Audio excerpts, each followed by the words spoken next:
The day my neighbor showed up at my fence carrying a grocery bag full of dead birds, I honestly thought she was about to accuse my cat of something. Instead, she looked straight at me, held the bag up like evidence in a courtroom, and said, "You need to stop whatever you're putting in your garden before somebody gets hurt." For a second, I just stood there with dirt on my hands and a tomato plant hanging halfway out of a pot, trying to figure out whether I had missed an entire conversation somewhere. My name is Claire Bennett, and at the time, gardening was pretty much my therapy. I lived in a quiet neighborhood outside Cedar Ridge, Oregon, in a small house with a backyard that wasn't impressive by most standards, but it was mine. Every raised bed, every tomato vine, every stubborn pepper plant that refused to cooperate had been built with my own hands after a rough divorce a few years earlier.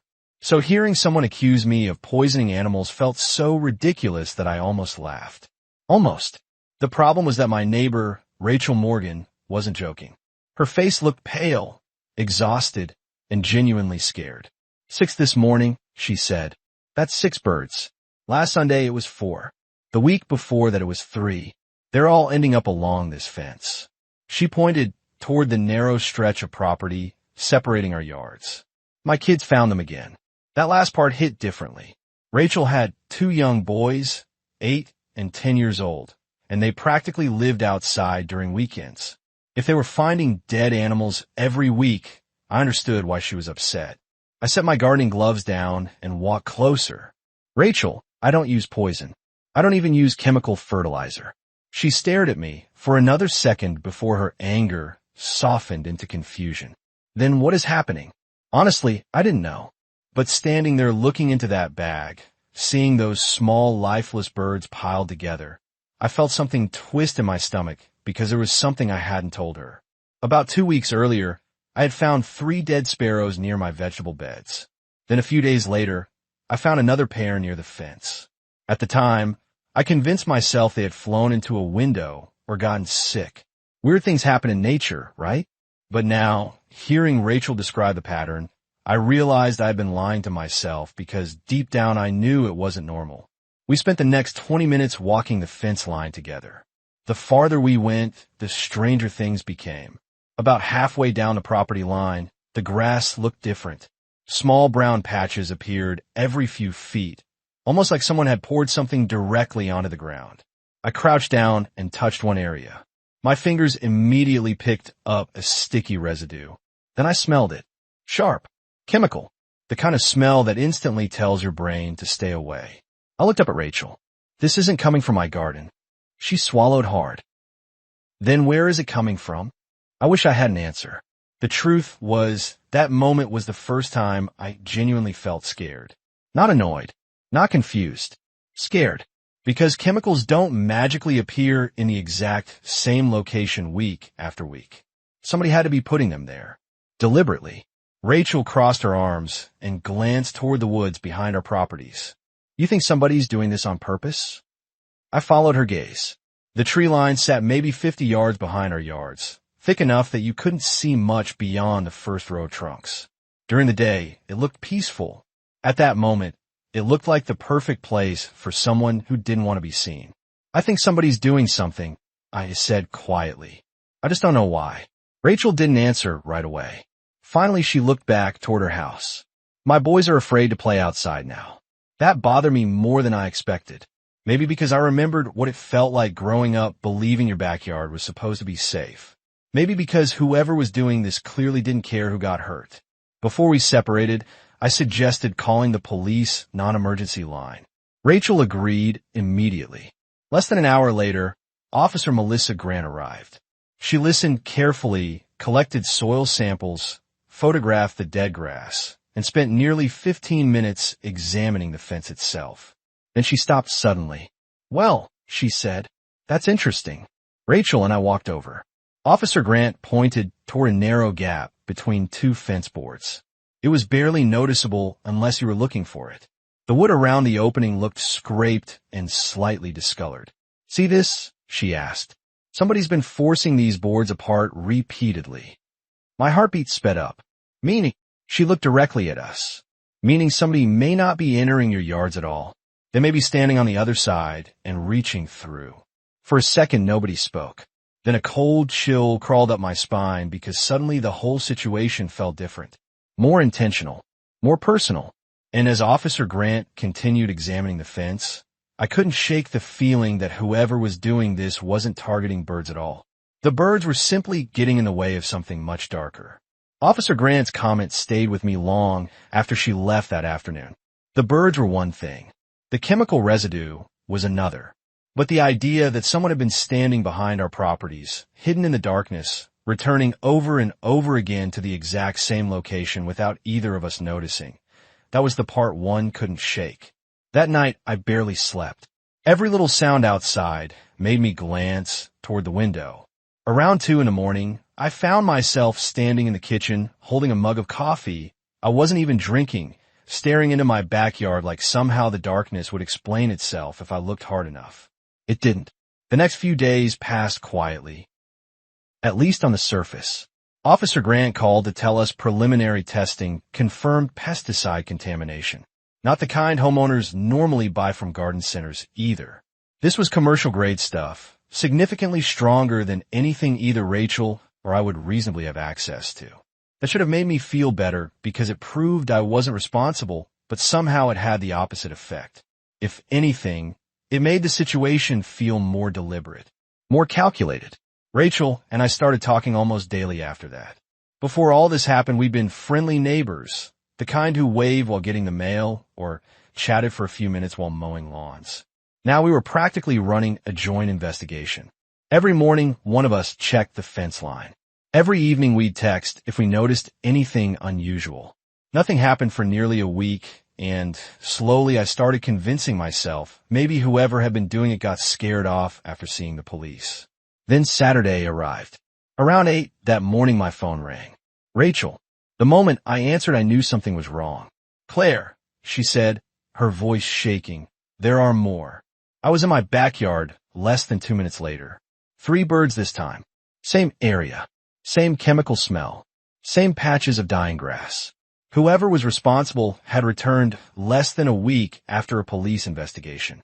Standing there, looking at those birds, I felt something shift inside me. Up until then, I had been treating the situation like a mystery. Suddenly it felt personal. Whoever this was wasn't worried about getting caught. They were confident, maybe even arrogant. Later that afternoon, Officer Grant came back. After examining the area, she asked a question that ended up changing everything. Do either of you have cameras facing the backyard? I shook my head immediately. Rachel froze for a second before her eyes widened. Actually, yes.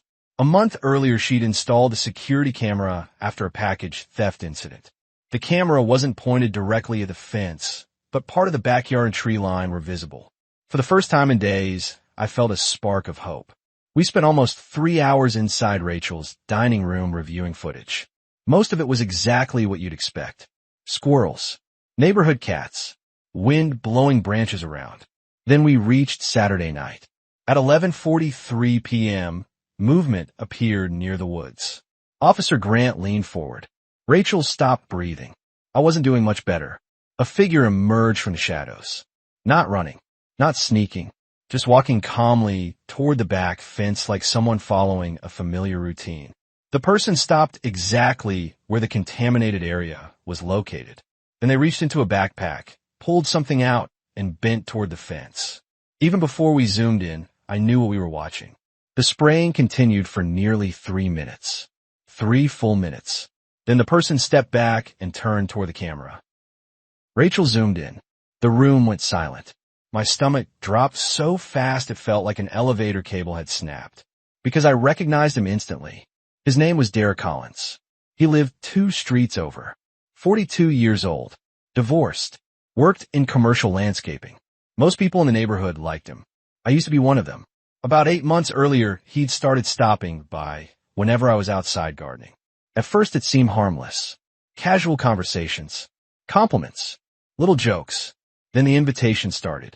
Coffee. Dinner. A local festival. I declined politely every time. Eventually he stopped asking, but the friendliness disappeared too. Looking back, I should have paid closer attention to the change. The first weird incident happened maybe 3 weeks after I turned him down for the last time. My garden hose was sliced clean through. I assumed it was vandalism. Then several pepper plants were crushed one morning. Again, I dismissed it. Annoying, but not alarming. A few weeks later, someone scattered nails across my driveway. Looking back now, the pattern was embarrassingly obvious. At the time, I never connected the incidents because, frankly, I didn't want to believe a grown man would react that way to rejection. Yet there he was on the screen. Clear as day. Rachel broke the silence first. Please tell me that's not who I think it is. I couldn't. Officer Grant paused the footage. You know him? She asked. I nodded slowly.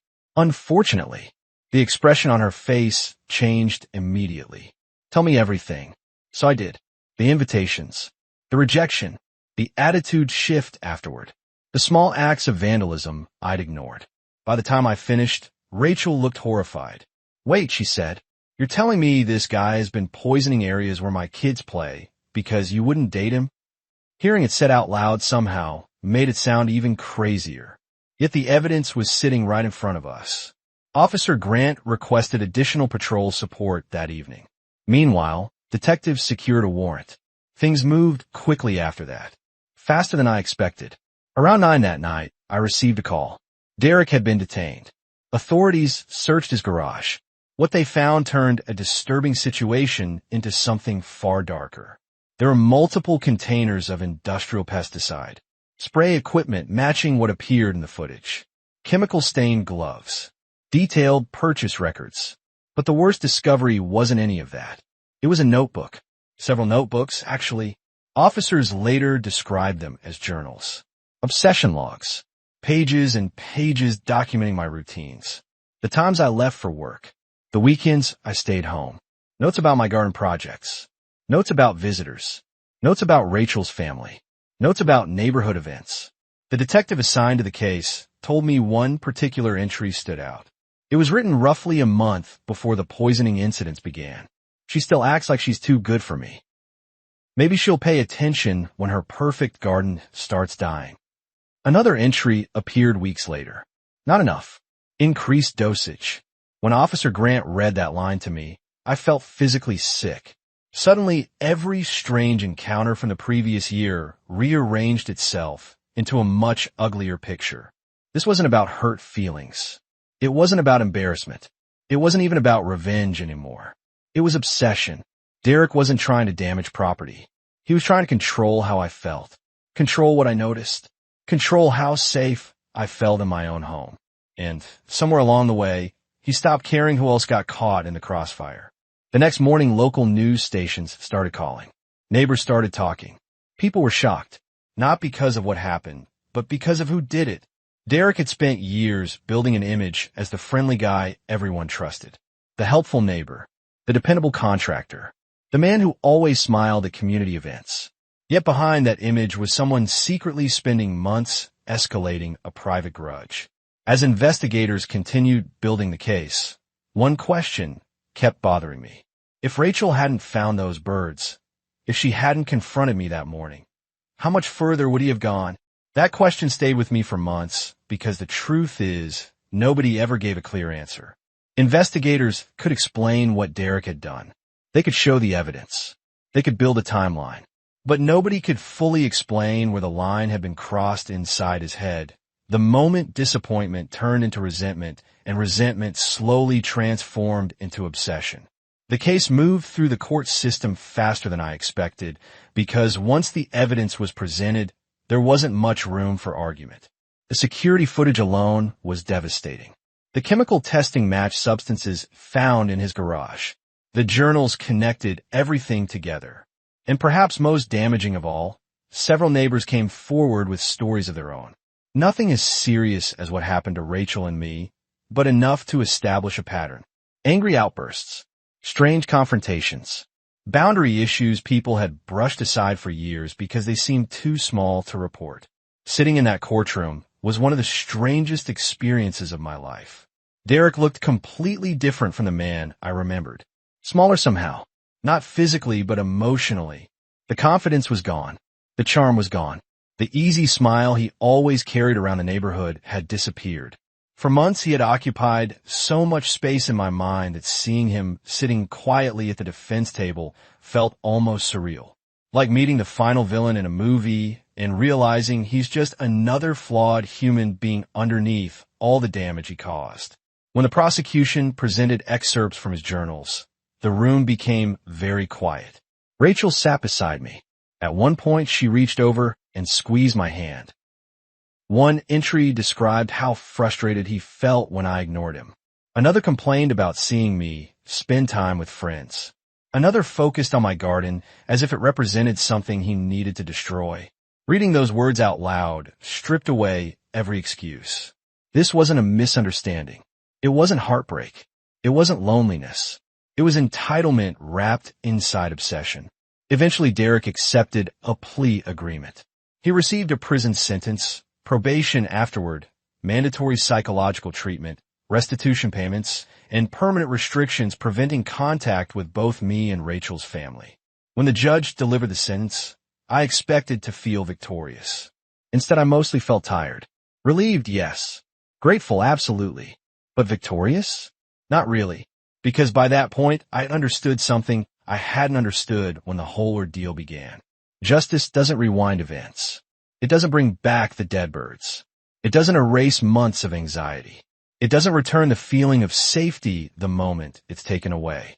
What it does do is stop the damage from continuing. Sometimes that's the best outcome available. The following spring became a season of rebuilding. Literally, parts of my garden had to be removed because of contamination concerns. Several beds were replaced completely.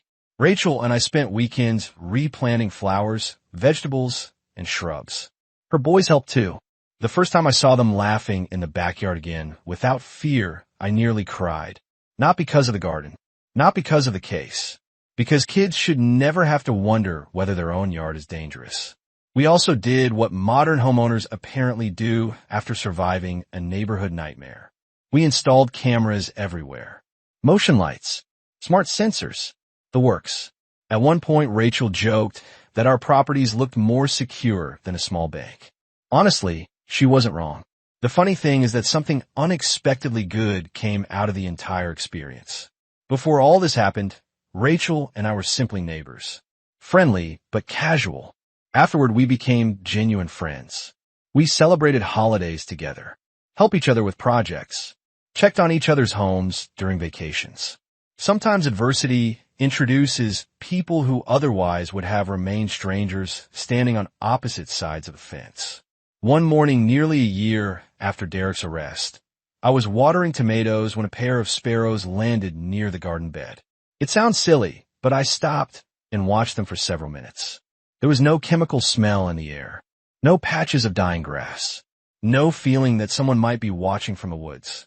Just birds doing bird things. Normal, ordinary, safe. And for the first time in a long while, that felt extraordinary. But here's the part that still sparks debate whenever I tell this story. A few months after sentencing, I learned that some people in town felt sorry for Derek. They said he was lonely. They said he needed help. They said prison was too harsh. Maybe they're right about one thing. Maybe he didn't need help long before any of this happened. But every time I hear that argument, I think about Rachel's kids finding dead birds. I think about the pesticide. I think about those journal entries. I think about the choices made over and over again, week after week, long after he knew exactly what he was doing. So I'll leave that question. At what point does understanding someone's pain stop excusing their actions? How much responsibility should we place on a person who allows rejection, resentment, or jealousy to grow into something dangerous? I'd genuinely like to hear your thoughts. If you were sitting in that courtroom, would you have agreed with the sentence? Or do you think the punishment went too far? Let me know down in the comments. And if you've ever dealt with a neighbor conflict that spiraled far beyond what anyone expected, share your story too. Sometimes the most unsettling problems aren't caused by strangers at all. Sometimes they're caused by the familiar face waving at you from just a few houses away.